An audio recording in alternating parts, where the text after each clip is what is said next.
Welcome to the Fiffe Files. I am Michelle Fiffe, and if you're joining us by now, this is the fourth installment of my Keith Giffen retrospective.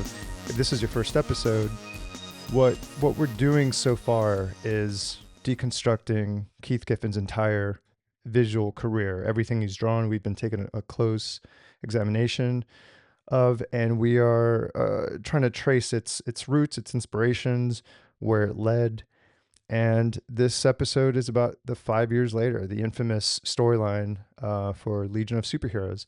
So that's probably why you're here. You're probably like a Legion fan who just needs to know more about the stuff, and you probably already know everything about it. But in the first episode, just a quick recap, we covered Keith's breaking into the industry, a little rough around the edges, but lots of energy. And then he left comics. So by the second episode, he was already back into comics, and that's when he got Legion. He got Mike W. Barr had hired him as a backup artist, and he quickly rose to prominence by taking over the title and becoming a fan favorite. And then he burned out. And then the following episode, the third episode, was really just about him changing styles and getting into a little bit of critical trouble in terms of appropriating styles. But that's why we're here, to break down these styles.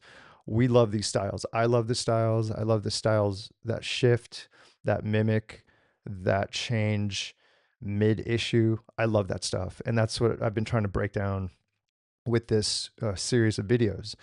And so right now, what we're upon is 1989, late 1989, which is when Keith started working on the 5 years later Legion.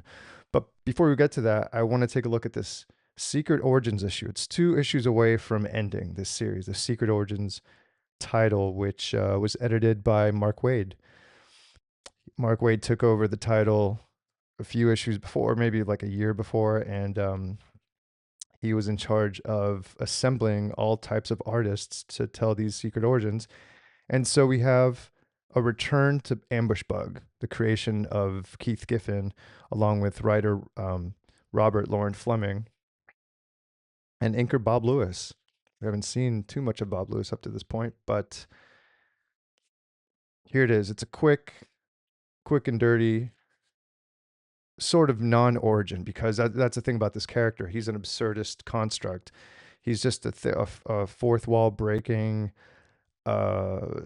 quasi superhero who started off as a supervillain, and it's just sort of Keith Giffen's avatar, really, pretty much. You know, he just does whatever he wants. He mocks the industry. He mocks the tropes. He mocks other superheroes from that world and other superhero artists and comic artists from all other eras. And it's a free for all. It's pretty fun. It's definitely part of Keith Giffen's evolution and his funny, his DNA, his funniness. So in here, what we have is just him, Keith, and inker Bob Lewis just statting panels. That's one of the tropes that we've clocked from Keith Giffen, who just started to stat panels, which is where you draw a panel and then you just repeat it over and over for effect. It's a good it's a good shortcut to get a page done, you know, for all you out there looking to meet a deadline. You know, a little parody of the Ninja Turtles, very timely. And so that's this. That's how we're going to kick things off in the year of 1989. So it's almost over. It's almost over. This was the issue we just looked at, was recently reprinted in this huge book, DC through the 80s. And so what we have is much better printing. I mean, it's really vibrant. Usually these kind of reprints are a little garish, but the paper on this and the quality of the coloring is perfect. It's actually superior to the original. It's not often I say that, but you could actually read this stuff. The line quality is crisp. It's faithful to the original art. So it's recommended, and this has tons of other stuff, but I thought it was interesting to compare it. Okay, so just a little history about the Legion of Superheroes and the 5 years later. Now, Keith Giffen was the artist and Paul Levitz was the writer. When he rose to prominence as a fan favorite, Keith Giffen, like I said earlier, he burnt out and then he left. He went on to do work for Ambush Bug.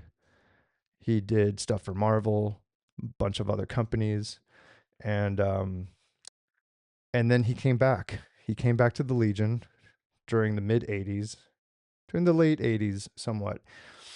And Paul Levitz was still writing it. Paul Levitz was the long running writer of that series before Keith even joined the team. And so Keith came back, and Paul was about to retire, but he stuck around for a year to work with Keith. He gave him a year, about a dozen issues or so. And then they were going to recalibrate. They were just going to reboot the whole thing, or maybe not reboot, but the plan was to give it to Keith, let Keith run wild with it, let him become, if not the writer, then just the architect of the next move, whatever that was.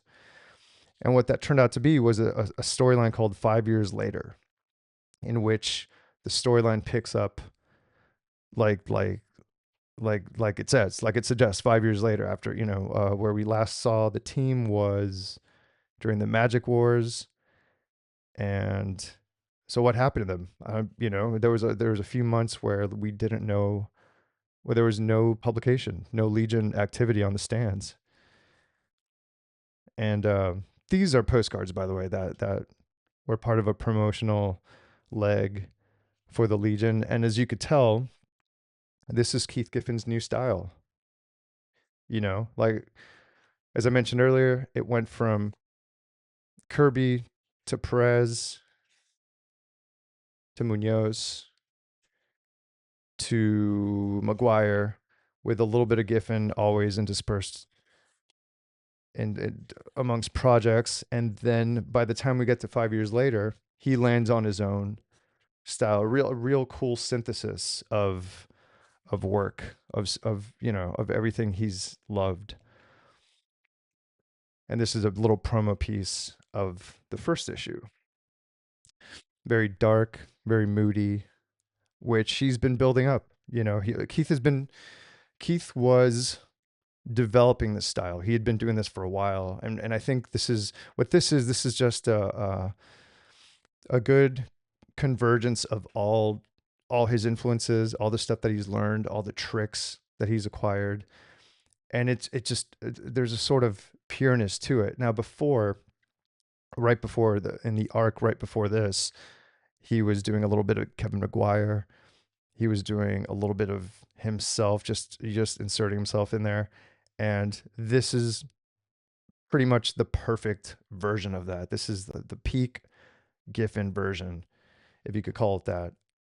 And he's gone on to evolve, but right here in this pocket of time, this is his opportunity. This is his big chance. Now, he's also known to love the Legion and consider the Legion ripe with potential, right? So that's why he took it on. I mean, first of all, he took it because it's a job back in the early 80s, but he fell in love with it. He was already somewhat a fan, but he really fell in love with the characters, working on them, developing their stories and their worlds. And so this was his shot, essentially. And what he did was he hired a couple writers, Tom and Mary Bierbaum from Legion fandom, who he worked on the Thunder Agents with back in 84, 85. So he already tested them out and he liked what they did. So he hired them. He was assembling his team. He got Al Gordon as an inker and a co-plotter. These were all Legion fans trying to make the best Legion product available. And the editor was Mark Waid of Secret Origins. And he was a Legion fan too. And he knew his stuff. Mark Waid was the perfect traffic cop and editorial soundboard and idea man to just sort of make sure that all this stuff was working. And so that potential that Keith saw, this was the vehicle in which he could express that and really do something else. He also had to prove, well, I don't know if he had to prove it, but he ended up proving that he was more than just a one-trick pony. He wasn't just the Justice League, blah, ha, ha, funny superhero book or ambush bug, absurdist irreverence, or hyper-violent Omega Men, edgelord type action. He could actually, he wanted to prove that, or he proved that he could tell a compelling adult story within the context of the Legion of Superheroes. Something that he thought was lacking. He wanted to take it further. He wanted to make it more nuanced, more layered. He really wanted to explore all the avenues that he could think of with him and his team. And so, what I want to do now, before we crack the first issue open, this is some of the promotional stuff, you know, in this issue of Amazing Heroes. Get a little picture of Cam right there, and I'll start unpacking the actual stories in a minute. But there's a house ad right there, and you can see his new style. Sort of is the previous style that he sort of had. And what we're talking about here is like his own style. We're talking about pure Giffen right now. I'm going to try my best not to cite any other artist because he's coming into his own. That's it. I believe that's repurposed art from one of the issues. And this, by the way, this direct currents, that's an article, but also an interview with Keith Giffen. And of course, that's his picture. That's his self-portrait. He's kind of like a Steve Ditko character in that regard. He doesn't want to. He only has a few pictures out there anyway. He's not super private in that he still went to conventions and did panels and stuff, but he was just a private dude. Didn't care about being a star at this point in his career. So you have this article by Michael Urey, who would go on to become the editor of this, oddly enough. But you get to see some cool versions, some cool black and white panels of just peak Giffen art, man. I mean, this is just great. He goes into the working process. There's also an actual interview with him where he talks about his time with the Justice League and how it kind of dances alongside the Legion. And in it, he admits that he would be the wrong artist for the Justice League.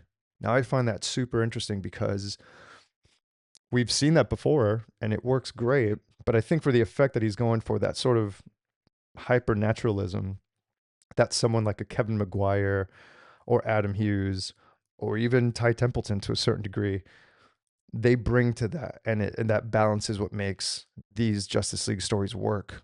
Whereas for Legion, he could do more of a blockier scratch here. The way he describes it is just sort of like just slashing lines in. That's how he describes his art.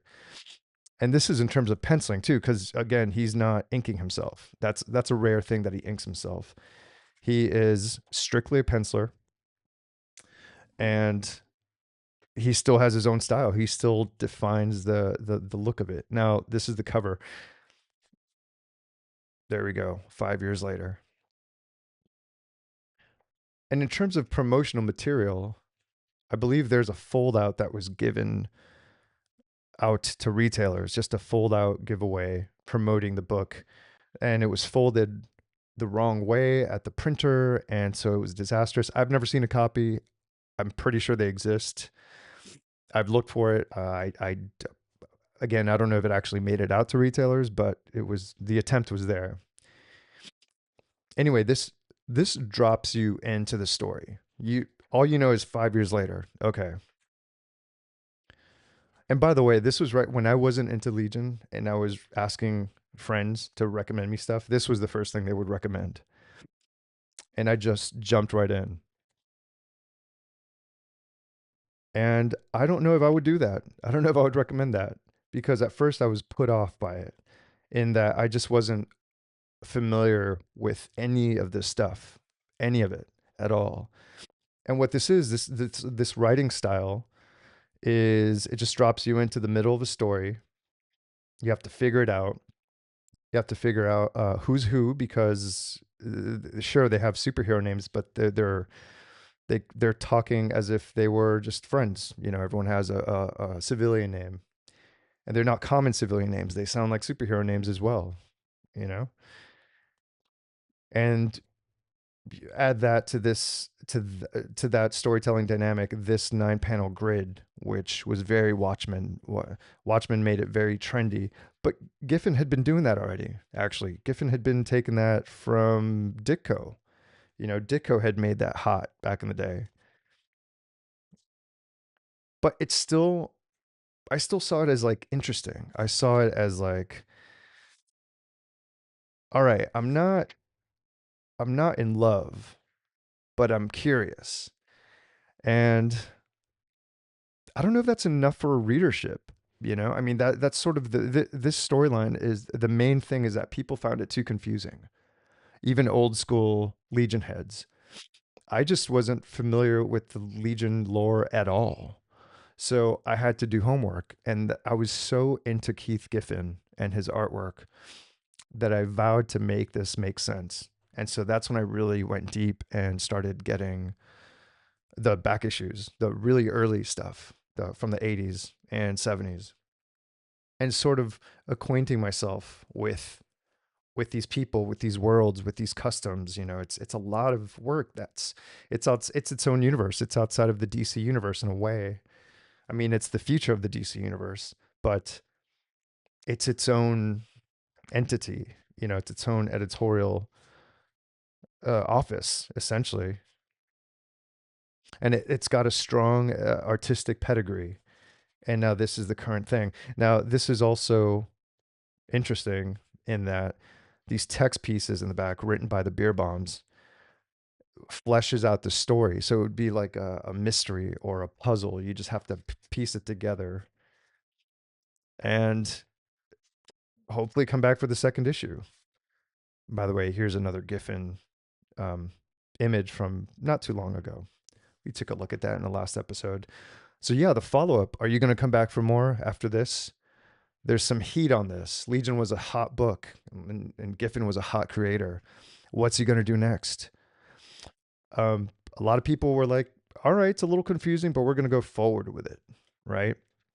And you would hear this in the editorials, in the letters pages, in fandom at large. Second issue opens up with just text, it dumps you right in the middle. Here's a new character, Kono, Kono, Kono, as in Kono juice. You know, you got a bunch of cameos, a little Easter eggs for those in the know. Now, there's a lot. This is dense stuff. So I'm not going to go page by page. Really, artistically, which is why we're here, is it's all very, like I said, Pete Giffen in that he's come into his own. He's already figured it out. He knows what he likes. He knows what he could do. And what he does is he just jams every panel with detail. And I don't mean in like a George Perez, Jeff Darrow kind of way, but in just enough information to give you a hint of what's going on or a setting. You know, you have to do a little bit of work.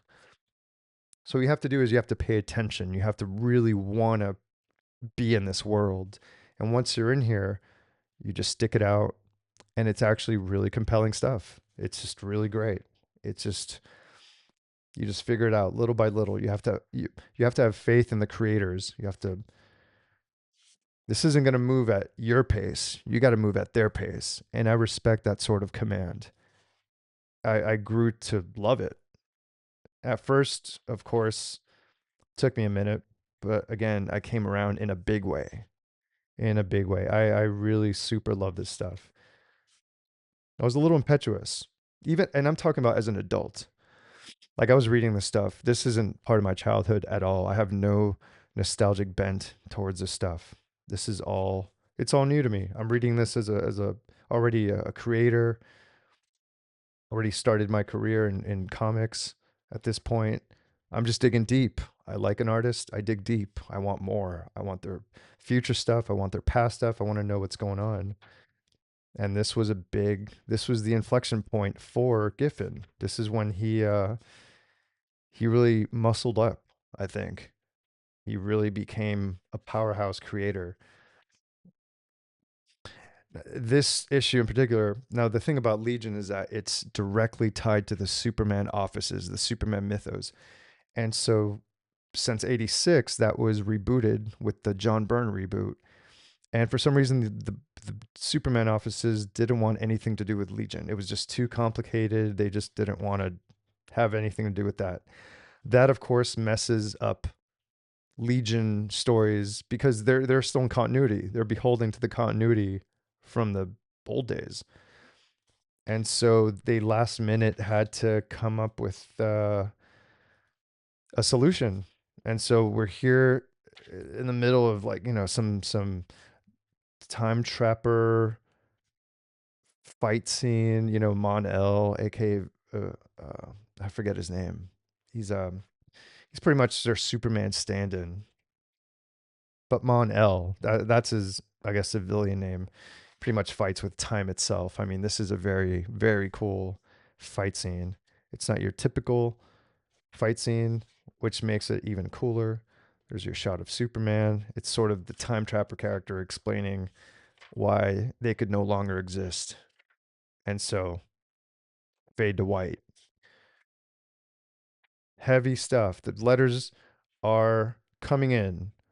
Everyone's curious. Everyone's still on the fence. They don't know what to make of this.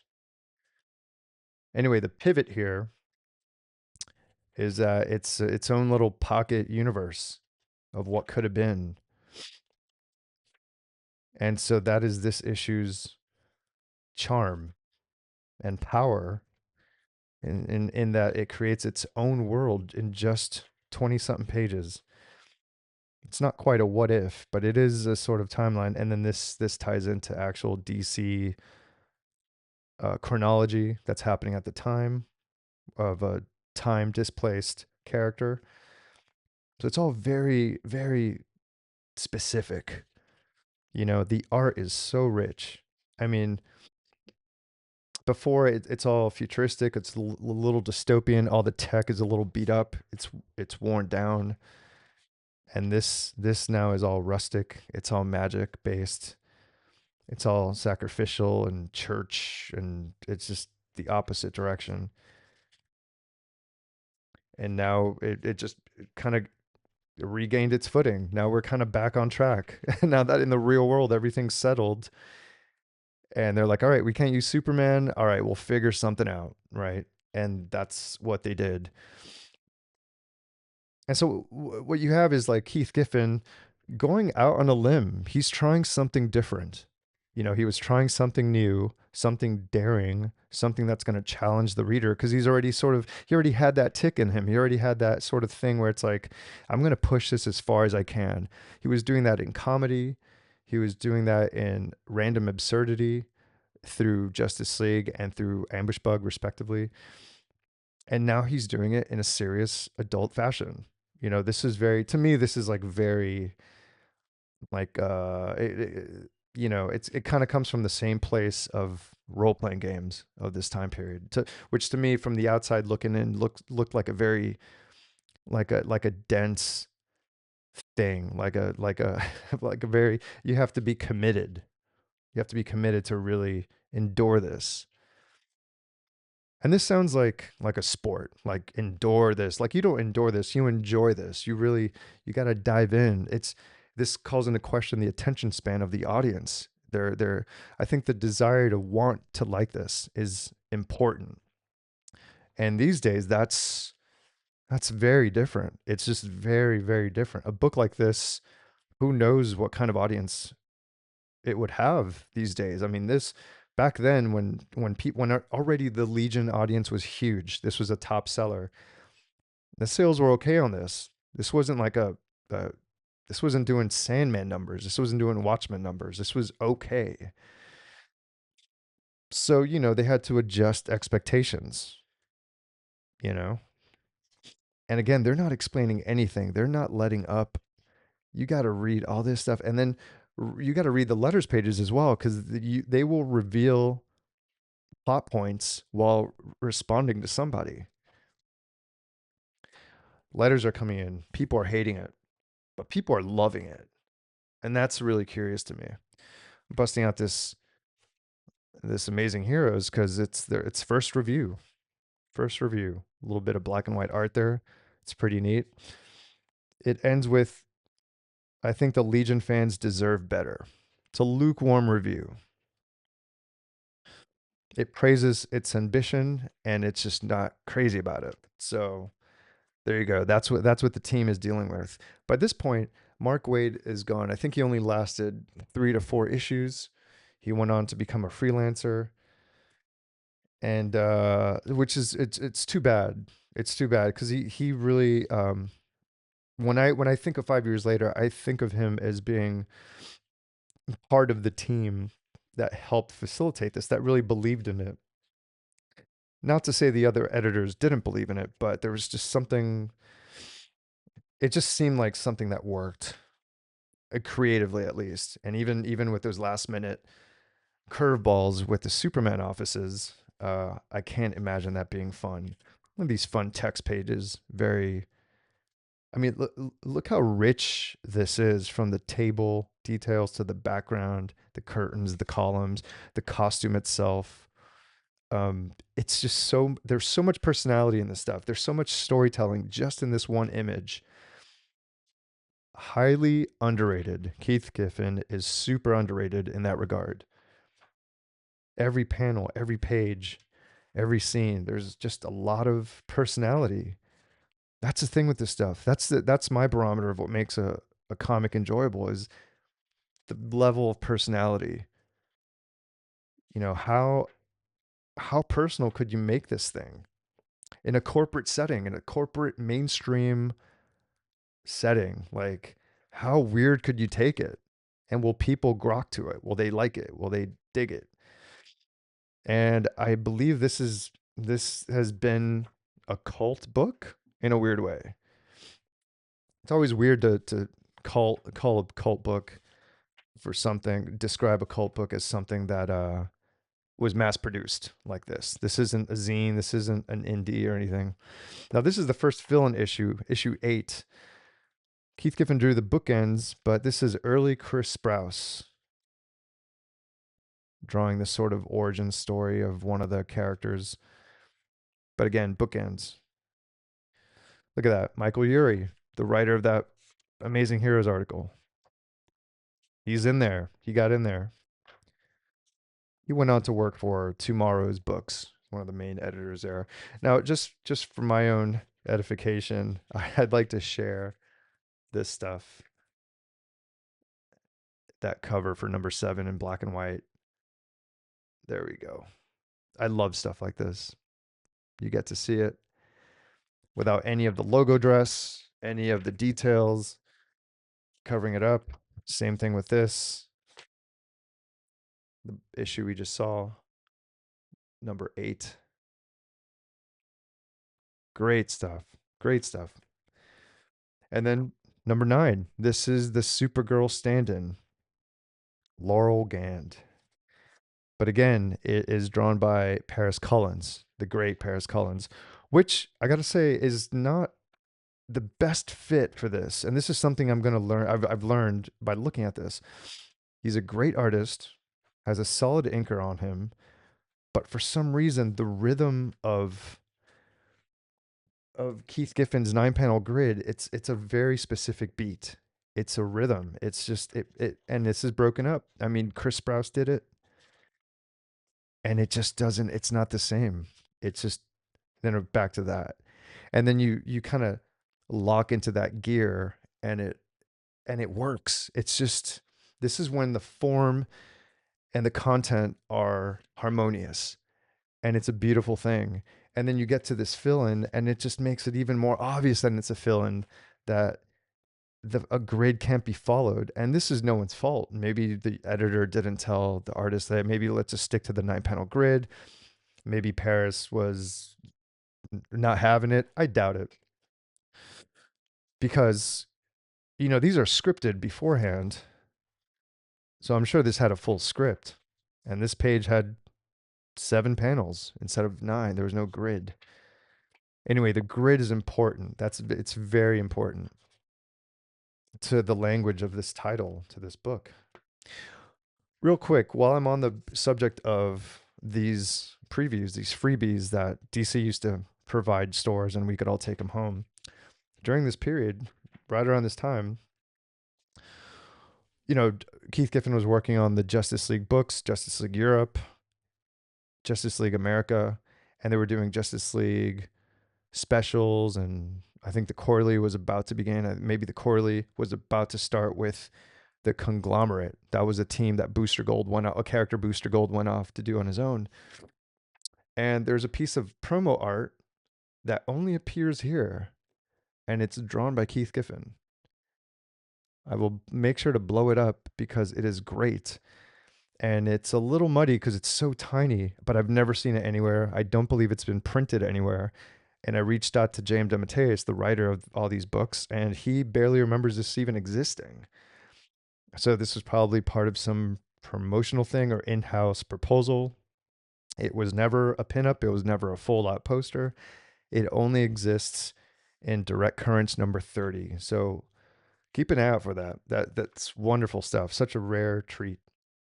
But back to Legion, the action's picking up. Roxas, the big bad, who just murdered someone back in issue 3. He's just on a rampage. He's an old school villain who was redesigned and repurposed for this 5 years later arc. The violence is being upped. There's nothing. There's humor in this. This isn't a humorless book, but it's not funny. There's a distinction there in that there's a lot of character, there's a lot of world building, but it takes itself seriously. And I don't mean that in a way where it's like it's taking itself too seriously. Not at all. I think it's pitch perfect. I think it knows what it is. It's fantastical at times. It's absurd when it has to be, but it's giving it space to unfold. It's giving it dignity in a way. It's giving these characters sort of a dignified evolution. And there's a lot of work that's going into this. This ain't nothing. They're not just batting this out. This is coming from a place of deep love. I mean, these are fan turned pros. And this isn't a fan comic. This isn't like amateurish at all. This is the opposite. This is super seasoned stuff. I mean, I'm a fan. The entry point was a little bumpy, but again, it took me as a consumer, as a reader, to give it that second shot. And I don't think I've really done that with a modern thing. I might revisit something from my childhood and it has the opposite effect where I don't like it as much as I thought I did. That happens to everyone. But I just love this. I'm into it. This is another fill-in issue. Thankfully, they stuck with the grid. Giffen does a few pages, but it's mostly drawn by somebody else. And it's intercut with Giffen pages. So it's maybe half an issue. It's good stuff. It's about the Matter Eater lad. I think he's a senator. Ultra Boy, Jonah, being time displaced. This is all lots of deep cuts in here, lots of hints, lots of Easter eggs. He broke the 9-panel grid here, unfortunately, but what are you going to do? No one's perfect. It's just a job. It's just a job. You got to remind yourself of that sometimes. It's just a gig. Get it done, right? Now I have 2 copies of this because this is a misprint. This is the one I first got. And it goes along and it's fine and it's fine. And then it starts over. So the next 4 pages are just duplicates of the first 4. And that's right in the middle of the book. So I essentially have half of the story You could imagine how confused I was until I quickly realized what had happened. I think it's curious. Who knows? Maybe this is a collector's item. Who gives a crap? 12 issues. This is the year mark. This is a year mark. They've made it. The story in general was that the Legion was dispersed. They were down. I mean, first of all, look at this: 9 panels, 9 panels, splash page, page turn reveal to a big story moment. That's how you do it, folks. That's how you do it. Anyway, the team was disbanded by the government. They all went in different directions. Oh, here's the conglomerate.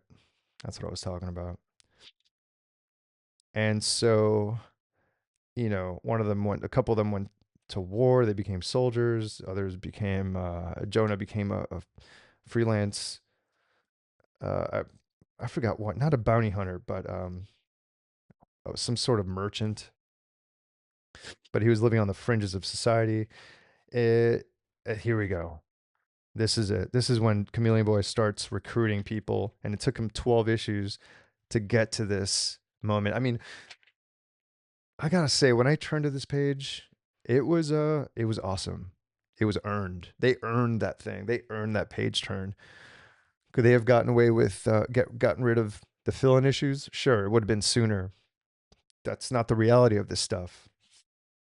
This stuff has to live and breathe in the world on the stands month in, month out. It cannot miss a deadline. But that story element was quite amazing, actually.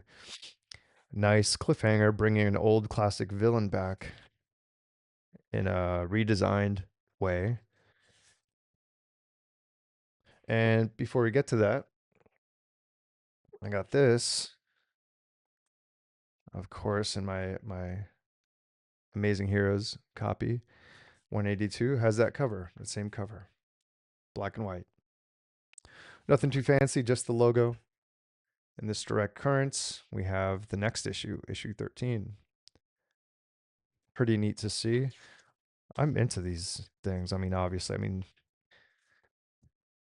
there's a Superman office. Dan Jurgens, Jerry Ordway, Roger Stern. Amazing creators all. And I don't think that's who Keith Giffen had to deal with. These are just the creatives. In fact, he's collaborated with pretty much all of them. And he will do work for the Superman offices. I believe it was just, I'm guessing here it's editor Mike Carlin who's been on record as saying that Ambush Bug should have been an in-house zine and not a published comic book because it was too in-jokey. I don't know. I don't know. If I was in charge of the Superman books, maybe I would be a little protective and territorial over my property, over what I'm in charge of. So I get it. State of the Universe, 13 issues. And we are back, baby. We're cooking. Now we're developing further storylines. And it's just the style. His style is locked in. He is just, this is an inflexible sort of viewpoint, and it's fantastic. He's not learning anything. He's fully realized here. He is telling you his story. This is Giffen telling you. He's not looking for opinions. He's not feeling things out. He's in charge. He's in charge, and he's putting his heart behind this, you know? Issue 13 has a fold-out poster, which is where I got the idea to put a poster in Copra issue 13 for all of you who remember. By the way, I'm the creator of Copra. I don't know if I mentioned that up front, but this is a Keith Giffen podcast. I will not be talking about myself much. This is more text, more plot points that you should read that if you want to know what is going on. Interlude, great color applications to the gutters. Wonderful stuff. And by the way, that poster, I have another copy just so I could rip this out and hang it over my desk to remind myself of what greatness looks like. And at the moment, it looks like this. It looks like issues 14, which again is Matter Eater Lad, up to no good, getting in trouble.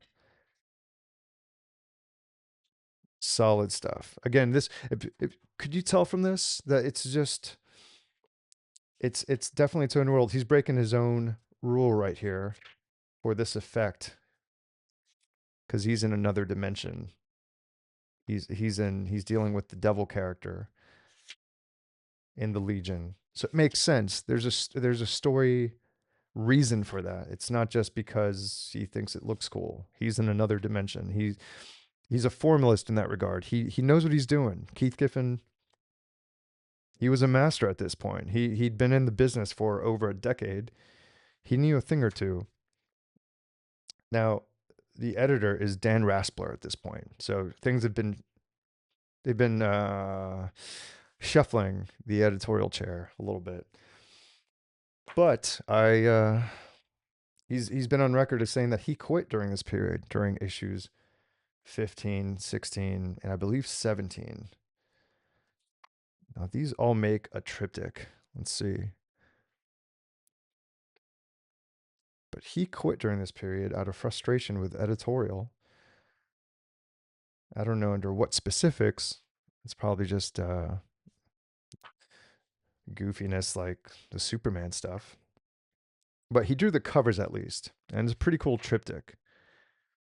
Now, he drew a couple of pages. So that must have come before, and they just stuck these in the back as sort of bookends because it does involve other plot points with Jonah being time displaced. And this art, it's just who's that? Peterson? See, they don't even list the artist. Brandon Peterson, very early Brandon Peterson, who would later on join the X-Men offices and do image work. And it's fine. It's whatever. It's just young artistness trying to impress, and it's a little awkward, and try to tell him to do a 9-panel grid, it's just it really breaks the foundation of this storyline. It really does. It just I didn't lose interest in it because the writing is so good. I was still compelled by this stuff, by the plot point. It's not like nothing happens. Things move forward. There are consequences. But again, the feeling is just so different. Keith drew this segment. So again, he quit for I don't know how long, probably not too long, but he probably had that already drawn out. Not so much here, no framing sequence, but just these last few pages setting up the next storyline. So he's back. He came back. He was convinced to come back. Give it one more shot. I mean, think about it. He already gave it his all. He really developed the hell out of this, and he wasn't gonna quit. Although this is also there's like other artists in here, but it's another storyline. But it's a complete shift in style. It's really undermining itself here. I mean, that's a nerdy thing, I guess, to care about panels and if imagine you're a kid, you're a teenager, you just got hired to do this stuff. You just want to draw cool stuff and impress people. But you're restricted by 9 panels. Oh, that's so much drawing and it's so boring and blah blah blah. Just maybe just do it. Maybe that's the job. Maybe that's the gig. You know? What are you gonna do? Oh, Brandon Peterson. What are you gonna do? But it's moving along. We're issue 19 and we're back, baby. This is big. This is big. There's a oh man, Giffen is back. I mean, so much destruction. This is big. I believe this ties into a Dan Jurgens Legion tie-in with the Adventures of Superman. Spoiler alert. I don't want to spoil anything, but you should definitely read it. And it shifts back to Jonah's story where he's trapped in another time and he sees the old school Dr. Fate, like way old. I forget what time specifically, but it's a pretty good callback, specifically for Giffen, because he comes from the Dr. Fate world, you know. Several times he's worked on the character, and it's resolved. It's resolved. It's a great subplot that there's a great payoff. More text pieces, more letters pages, where that Tom and Mary Bierbaum answered themselves. The writers answered themselves. That's a lot of work. This was the only book they were writing. There's some cool promo pieces for upcoming issues. Great shot of Superman. It's always neat uh to see these whenever Keith inserts a little cameo here and there. That's always great.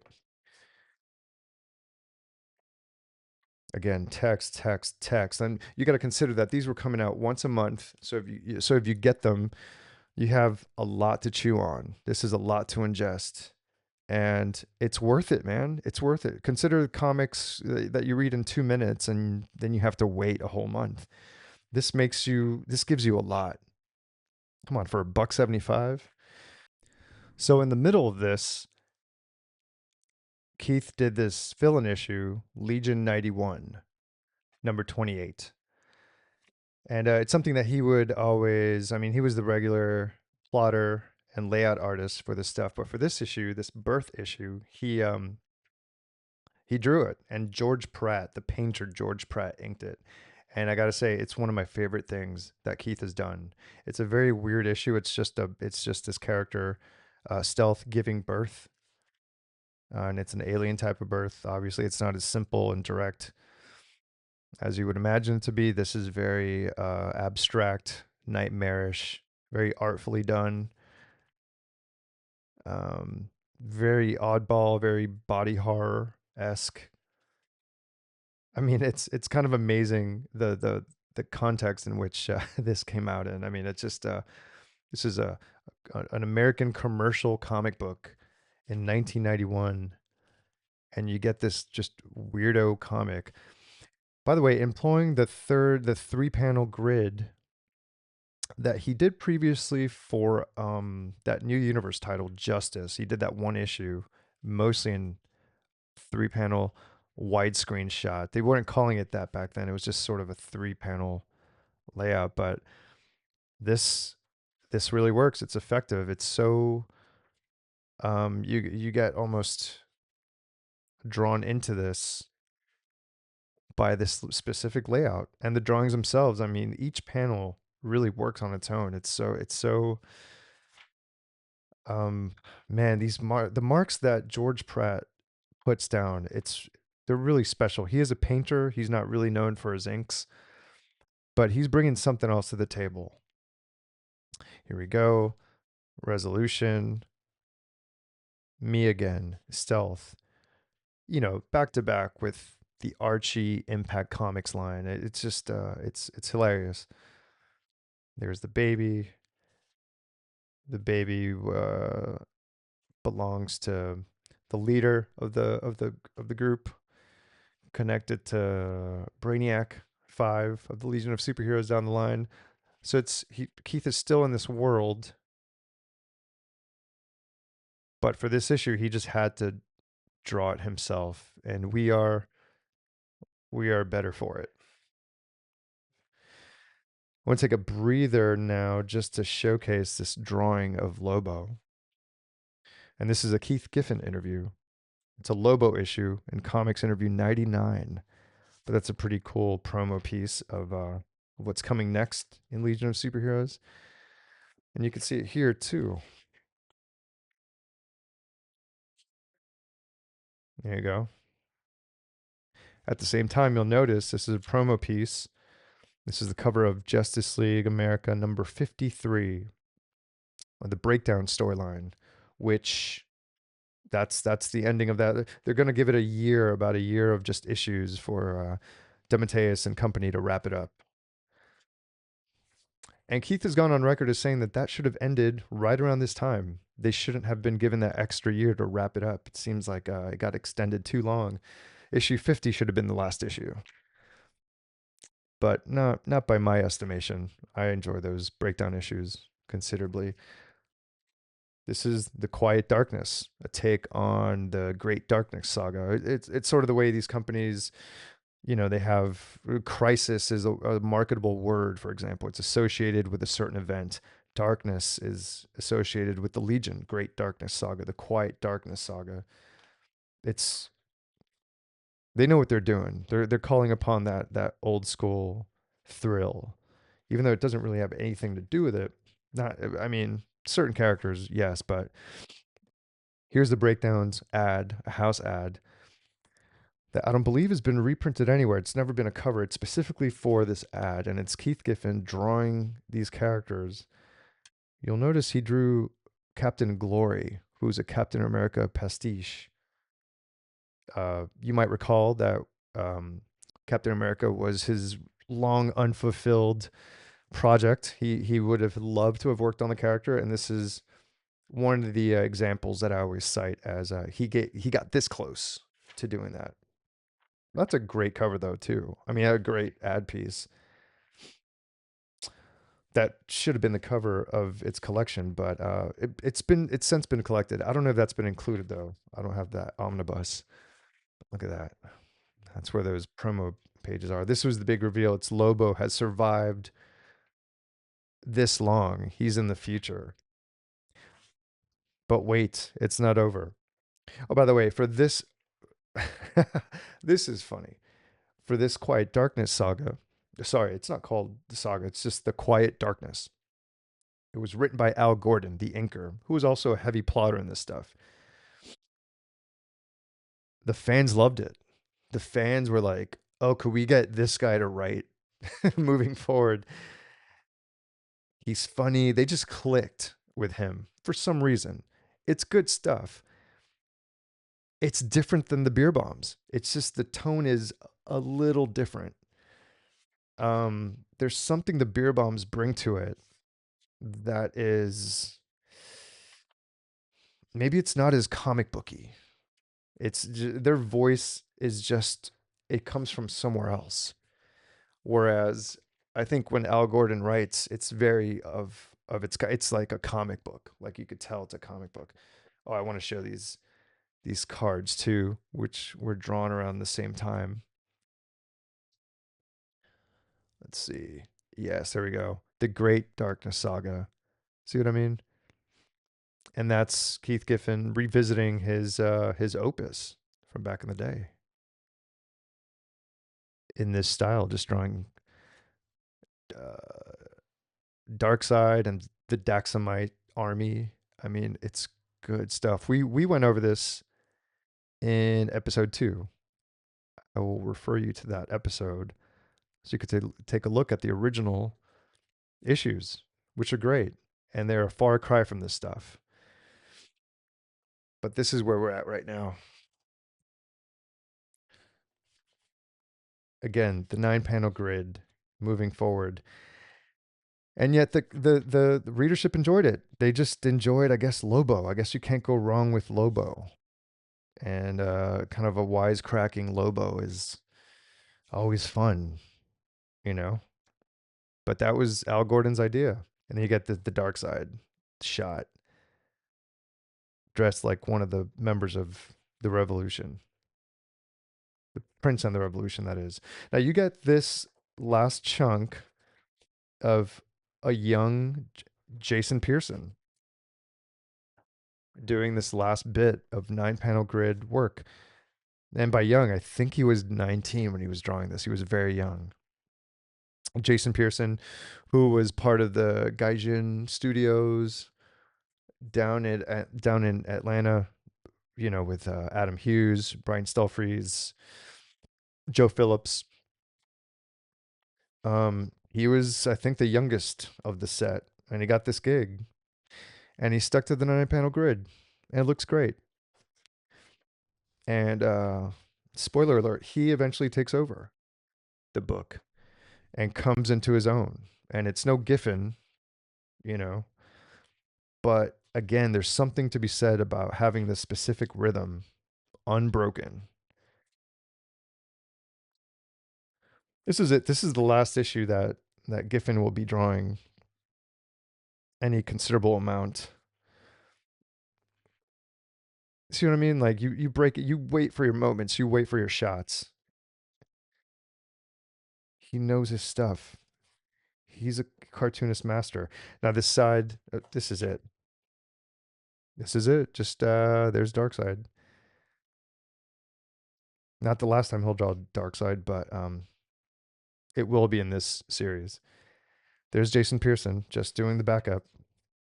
And then this. That's not Jason Pearson. That's Dusty Abell, I believe, who drew. This is a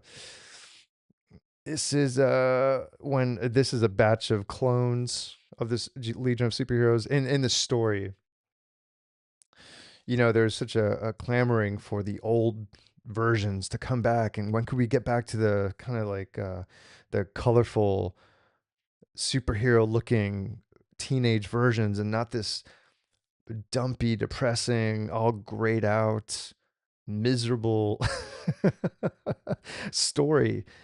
We don't find it charming. We don't find it cool. Just get us back. Just give us our fun. Give us our simple minded fun. Um, and they got it. They got it in the way of clones. But were they the clones or were the others the clones? And that became the question where I just checked out emotionally. There was that showed no commitment on the part of the creative team. They were listening to the fandom a little too much. You don't have to ignore them, but we just came from this Giffen charge. He's telling you what the story is. There's no room for feedback. The feedback comes from in-house. But they got their business. They got to listen to the fandom. They got to listen. And if the fandom really wants something, it would behoove the company to listen. Right? And that's what they did. Now, again, we looked at the breakdowns ad. This is in the I found this in the Mighty Titans Hunt issue. But this coincides nicely with the Justice League Europe annual, where we have it's an anthology issue where everyone draws a segment, and Keith Giffen penciled this segment, which is a callback to his Hex run. You remember our previous episode talked about his time on Hex. He drew 4 issues, and now he's drawing a moody metamorpho stuck in this dystopian hellhole, and he meets Hex. It's pretty good stuff. Pretty neat. And it's part of the Armageddon 2001 storyline. And we have this, in which he draws, again, another anthology title that has the wonderful Dan Spiegel. Got Tom Lyle, inked by Ty Templeton. I think there's some Michael Golden in there. But the reason we're here is for Keith Giffen. He already drew a Batman story in Secret Origins 44 that was pretty much just him in shadow the whole time. And it still looked great. Don't get me wrong. I mean, you saw it. And so this is a little bit more of that, except you got a little bit of body. No face. Hardly any face, unless it's just a weird smiling creature and a little mouth. But man, this has so much character. This is really just... And out of the 9-panel grid, that was for Legion. That was the purpose of that story. Now he gets to flex a little bit more. This great, just shapes. It's just solid, big shapes. Very, very kinetic stuff. Very, he used to draw a slender Batman, very tall ears, very skinny. And now, obviously, this is because it harkens back to it's the Legends of the Dark Knight, so it's got to look older, but there is a Frank Miller association. And perhaps there's a little bit of that in here.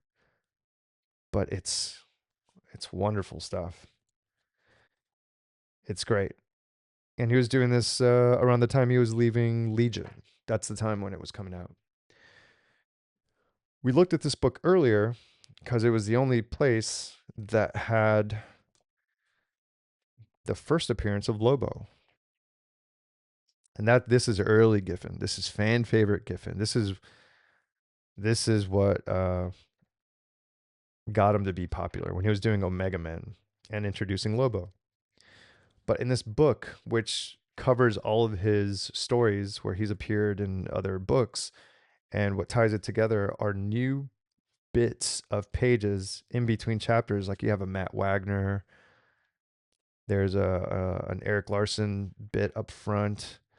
There's all sorts of different pieces all over the place, but one of them is a 2-pager by Keith Giffen from this era, very much faithful to the great darkness, the quiet darkness.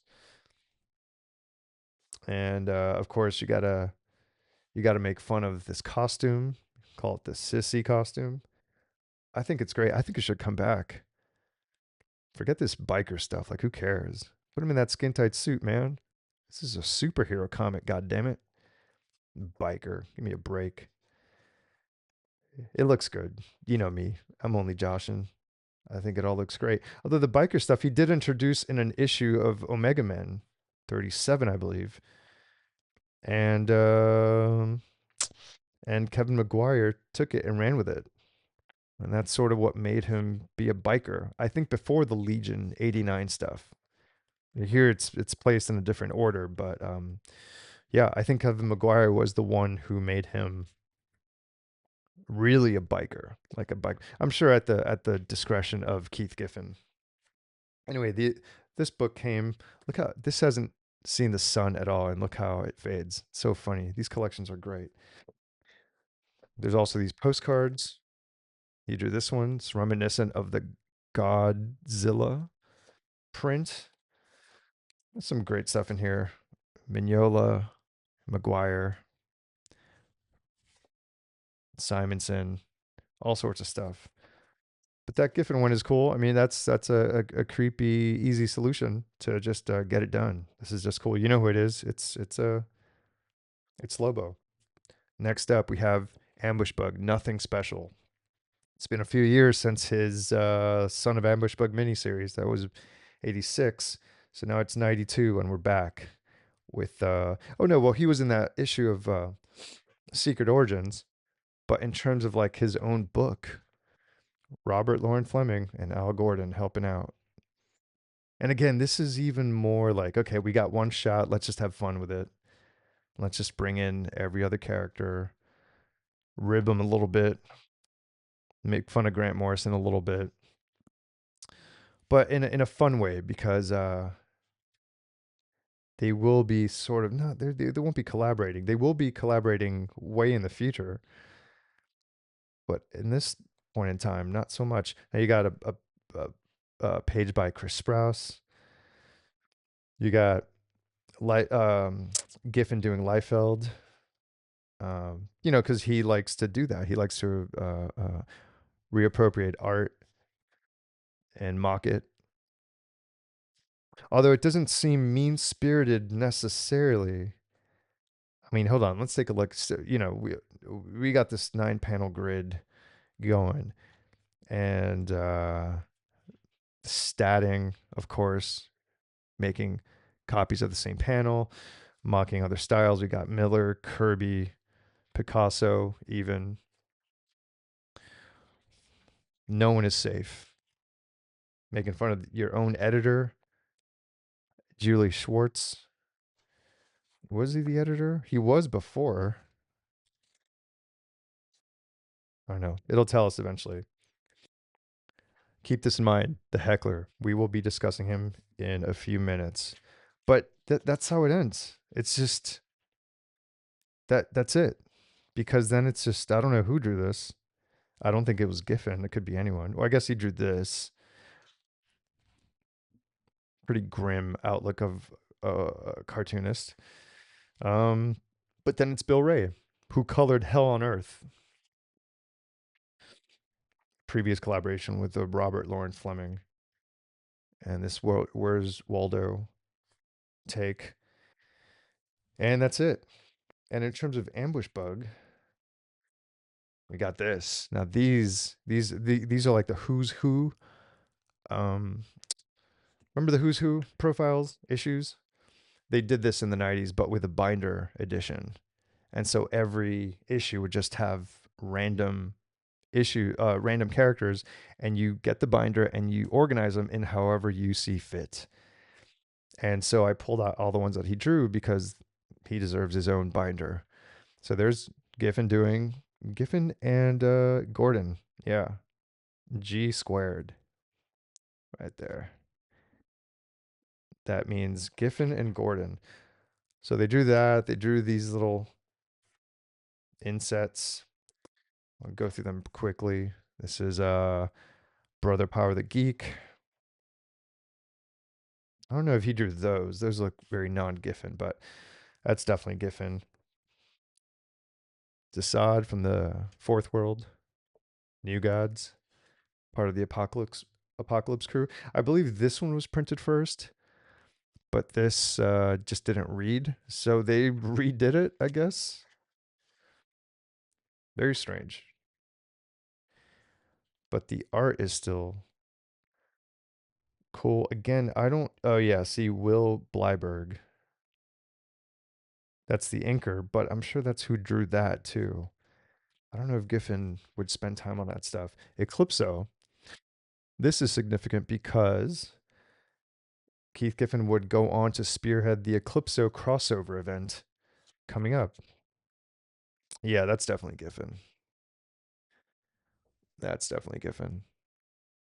Great Giffen, Phantom Stranger. Now, ever since events have become a thing, we have Crisis on Infinite Earths, Legends, Millennium. Giffen was in charge of the Invasion storyline. Then there was Armageddon 2001, War of the Gods, and the next one was Eclipso. So it's cool that he got to draw that. You got Stealth from L.E.G.I.O.N, Legion 89. We will be revisiting this character. This is great. But this was drawn during this time. This is the Legion shot. We're getting into Legion territory now. Like this is his style. This is like again the sort of beat up tech. It's very worn. It's very humanly drawn. There's a lot of wear and tear on this stuff. It's not slick. It's not shiny. It's got character. It's got character. It's been through something. It's got a story to tell. And that's what all these characters have. They're kind of wearing that sort of wear and tear. Even the new ones, even just new shiny characters, they have attitude. They have some sort of verve. That's fucking so good, man. Ugh. Laurel Gand twice.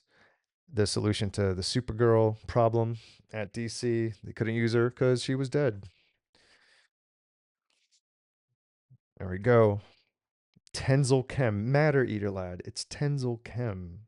Just tons of names like that. Dev M. Like, you know what I mean? Like, it was just a lot up front. You understand. I want to take a look at the back ones too, like this little artwork. Laurel Gand has some. That's good stuff. And the last one is Spider Girl, who eventually has a prominent role in the Legion, right around the Jason Pearson era. But for now, we get this really cool Keith Giffen version. Oh, it looks so excellent. He's great. So good. And I gotta say, speaking of my mimicking Rob Liefeld, this Doom Force special is exactly that. It feels a little mean spirited, and that's fine. But Giffen apparently penciled this, and then Mignola inked it, apparently doing penance. That's a little in joke there in the signature. Maybe because there was some friction between Mignola and the X offices around this time, and this is just sort of another in joke.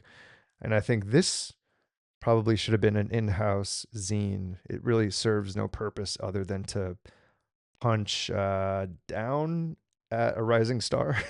I don't know. It feels very weird. I'm not really a fan, and I like Grant Morrison. I like the Doom Patrol. This seems a little empty, and whatever. But Giffen drew it, so that's why I have it here. Mike Carlin edited this line of books. So apparently he doesn't hate Giffen. He's had good things to say about Giffen. So he employed him to draw the weird parts in the storyline. So you get the great Carrie Gamble drawing the splash page, drawing this top tier. And then for the weird otherworldly scenes, that's Giffen all the way, baby. Look at that. I mean, just look. Just take a look. Stop what you're doing and just look. Let's let's take it in. I absolutely love this. And don't get me wrong, I love Carrie Gamble, but good lord, look at this Giffen stuff. I mean, it's pure Giffen. He hasn't derailed. He hasn't shifted to anything. He hasn't been distracted by anyone or anything or any new style to sort of absorb and study and apply. This is pure him. This is all him. Oh, man. This is awesome. I really, really love this. And this is Man of Steel number 15, usually a John Bogdanov issue. He drew the cover, but luckily we got Giffen to draw this. And he drew the previously he drew that Action Comics written by Roger Stern. So he's worked with the super offices, but again, there's just a little static between both books, the Superman people and the Legion people. It's to be expected, I suppose. But man, just this demon treatment, a sort of worn out Superman still fighting with the darker shade of colors of those primary colors. This is just dynamite. Man, this is so great. I mean, he's really going for it. Yes. Yes. Yes. Yes to all of it. I approve. Here we have the Heckler once again. That's coming very soon. That's coming very soon. Giffen drew this cover. That's all I got. This is a fine comic. He this is not Giffen, however. Don't be fooled. They are employing the 9-panel grid, and that's wonderful, but it's not. He drew this cover and you can't really tell it's him. It's just this version of Timberwolf. It's okay. It's fine. The art's great. It's just Timberwolf took me a while to appreciate this version of Timberwolf. In this issue of Amazing Heroes, we begin the Heckler Media Blitz. Get Heckler there in this issue of Legion. Already the Jason Pearson stuff. We got Heckler right there. There you go. You see him? Look at that. Michael Urey, the editor of the Legion. We got that and that. More Legion stuff. Legion 33. We got that house ad that we just saw a couple times in crisp, nice Baxter edition adjacent stock. Very cool stuff. And here we have it. The cover of the first issue, but only a hint of it. They're teasing us. It's nice in black and white. They're teasing us. This Legion 92. Then here, this is it. A little bit bigger in black and white. I'm a fan. I'm a fan. But whatever this is, I'm a fan. It's not Legion, but it's Giffen. I'm on board. Here it is. The Heckler in its full glory. What this is, the way Ambush Bug was pretty much Bugs Bunny mixed with Peter O'Toole, I believe, from the movie The Ruling Class. This is sort of in line with that. This is his want to making fun comics. Again, radically shifting his approach from Legion, the adult dense sensibilities that he was applying at Legion.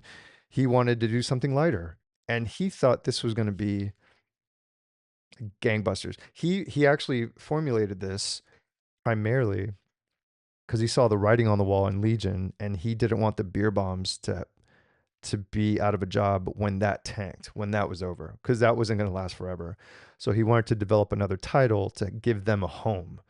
So there's a double purpose there, making fun comics and making job opportunities for the Bierbaums, because they weren't getting much love in fandom or in house.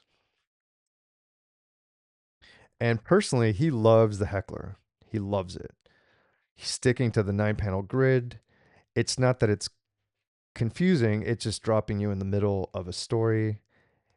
It's a little bit absurd, but not quite ambush bug level, because this does have a through line. This does have a beginning, middle, and an end. It doesn't toy around with time displacement or fourth wall breaking. It's just nutty. It's just a nutty book, and it looks like Giffen, so it's very stylistic. It's got lots of cool stuff. Issue 2, issue 3. Let's see them all. I want to see them all. 4, 5, 6. Great stuff. It's printed. Eh, these are so delicate. I mean, if you come across them, treat them with care, because they they will rip. They will rip. The covers are very, very flimsy. And again, he's playing with the form. That's a cool, weird solution. That's just that's never been done before. It's innovative and it's clever. And there's no comic like it, but there's no relation to the DC universe as we understand it. It's just its own little weird world. It's so cool. And this is post JLI. JLI is over. Now we have Dan Jurgens of Superman fame, of the super offices, taking over Justice League. So now we got like a serious meat and potatoes, straight ahead superhero book where the good guys fight bad guys and they win. God damn it. And then we have this weirdo making these weird comics for an audience that doesn't exist, because oh, look at that. Look at that rip. Already that's ripping. I told you, man. I should bag this. The audience for this does not exist. Nobody wants us. It tanks poorly. He's so taken aback at how poorly this this this tanks that he has to reconsider his life choices. It's really bad, you guys. It's really bad. They're doing a little Hecker fan club, a little engagement with the 2 readers that they have. It's crazy. Now, to be fair, I wasn't buying this in real time. I never saw it. I never came across it. I would buy it years later in the back issue bins of Rogers' Time Machine, the great Rogers' Time Machine, which had tons of these issues. That's where I got all my Legion stuff, at Rogers, really. But as you can see, it's really great stuff. I mean, this one's inked by Steve Mitchell, but that's not typical. I mean, this is Malcolm Jones III, really, is the inker, and then Bob Lewis finishes it out.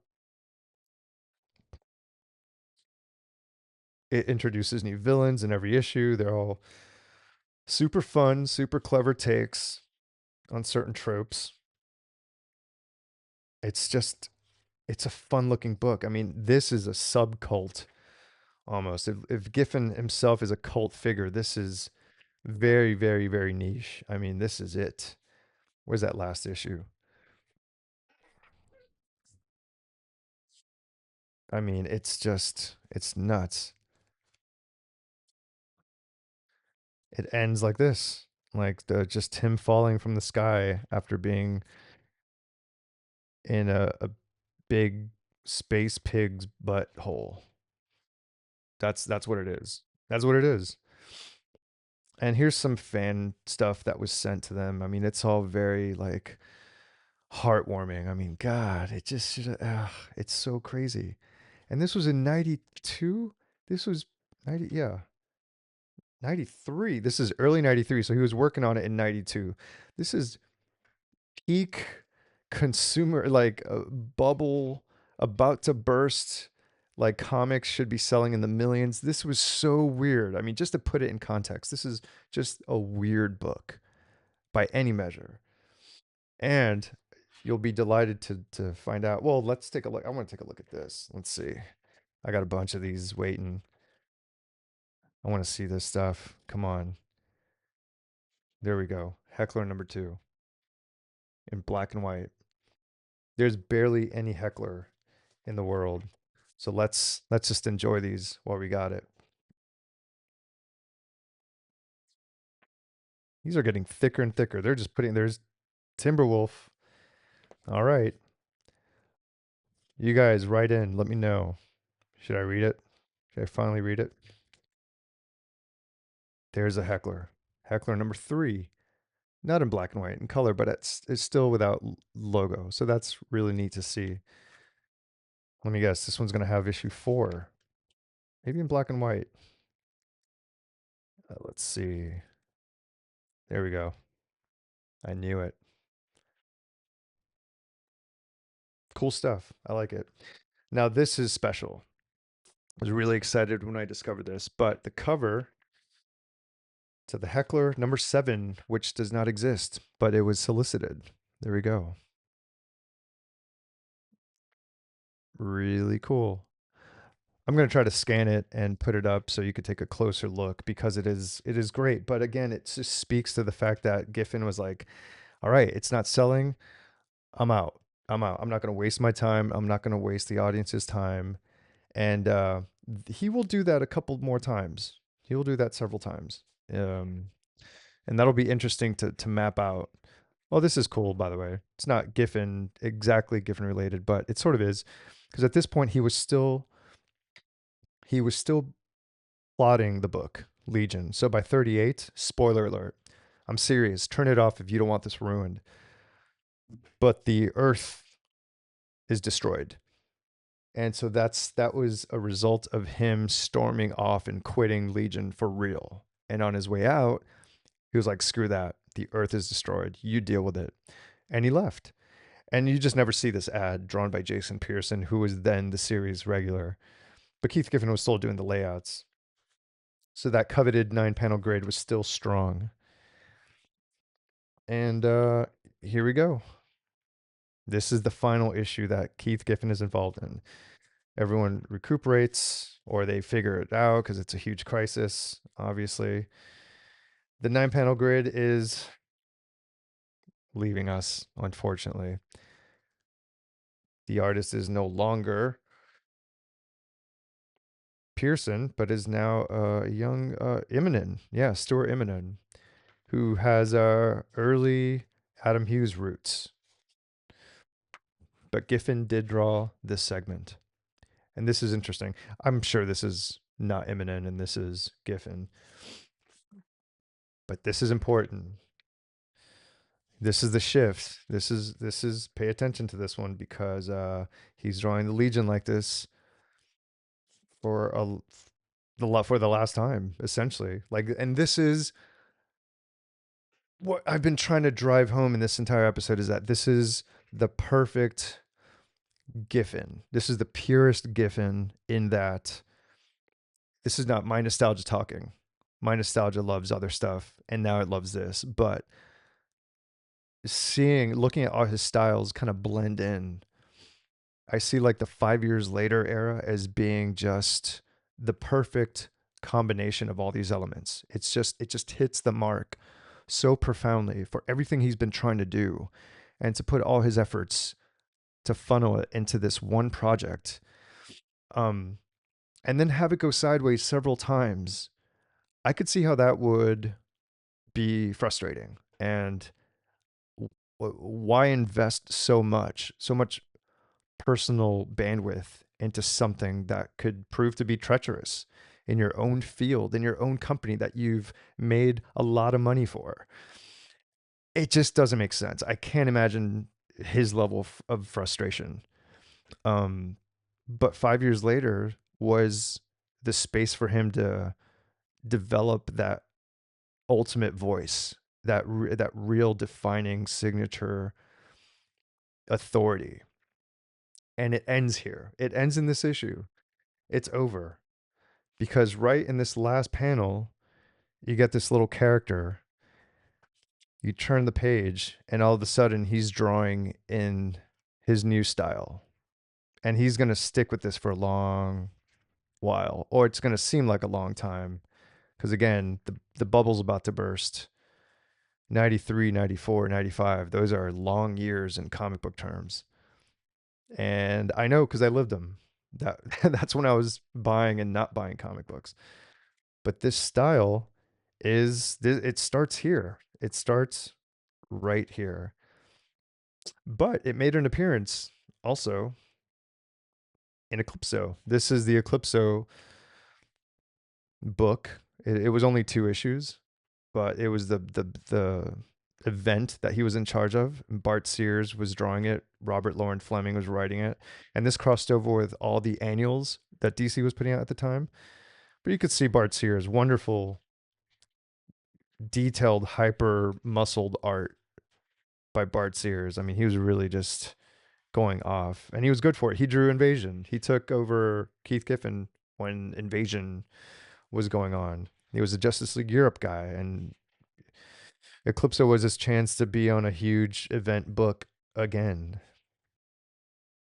But for 2 pages, you get this weirdo, let's call it Trencher style, because that is the book that he's next going to be known for in drawing this style. And we will discuss that at length in the next time. But here, it's employed to draw these characters: Eclipso, Creeper, Starman, Superman. Again, drawing a very weird Superman. It's cool stuff. It's cool stuff. It's a shame that that era of prime Giffen is over, but he had to move on. He had to move on, and again, you can't hold him. He's going to evolve. He's going to continue evolving. Now we're going to close this out with the 50th issue, with the issue that he thought this series should end on, with a Kyle Baker story. And just he drew Keith Giffen and James DeMatteis and Andrew Helfer, and these were the offices in which they would make Justice League stories. They would plot it out, talk it out. This is a wonderful story. Artist Linda Medley, who was the artist at the time. Adam Hughes cover. Linda Medley doing her damn best to keep up with these loons. And this is in itself is a great story. It's sort of a it's it talks about realism in art and how absurd that is. And coming from Kyle Baker, who could draw rings around anyone, him drawing it in this very loose style is a flex. It's a wonderful, hilarious flex. But it draws Keith Giffen, and that's just great. It's just great.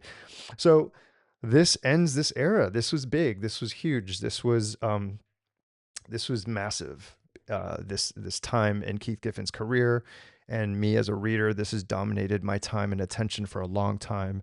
I've developed friendships, relationships with people based on his work that we've discussed here today. It's still strong. It holds up. If you haven't read it, I suggest you look it out. You look out for it, whether it be in collection form or the issues. You'll find the issues easily enough. For any store that has back issues, they should have this stuff. It's well worth it, at least just to see what a singular vision, how it performs in the landscape of mainstream comics, in the world of hyper corporate comic book making, which is super competitive. As you could see, a little bit treacherous, not to say a lot, but it's unpredictable at best. And he did well. Keith Giffen did so well. He assembled his team, young creators and peers, and made the best damn comics he could. And he came out with a damn near masterpiece, I think. So I'm so happy I got the chance to look at the stuff page by page almost. And I'm fortunate that you're here to do it with me. So next time we will dive deeper into the 90s and get into that style, that new leg of his career. And then there's going to be a shift in output. we're going to be covering a lot of ground. Obviously, that's what the show is. This is episode 4 out of 6. So we're going to be zooming through a lot of stuff because that's the appropriate amount of time designated for that stuff. And you'll see why. Because there's not that much more of it. He draws other stuff in different ways and layouts and, bits and pieces here and there. But again, this Legion 5 years later arc, this was his last major project in a way that was highly personal. After that, he just becomes a pro. He just becomes, we'll talk about it. I'll see you next time. We'll talk more Giffen, and thanks again for sticking around.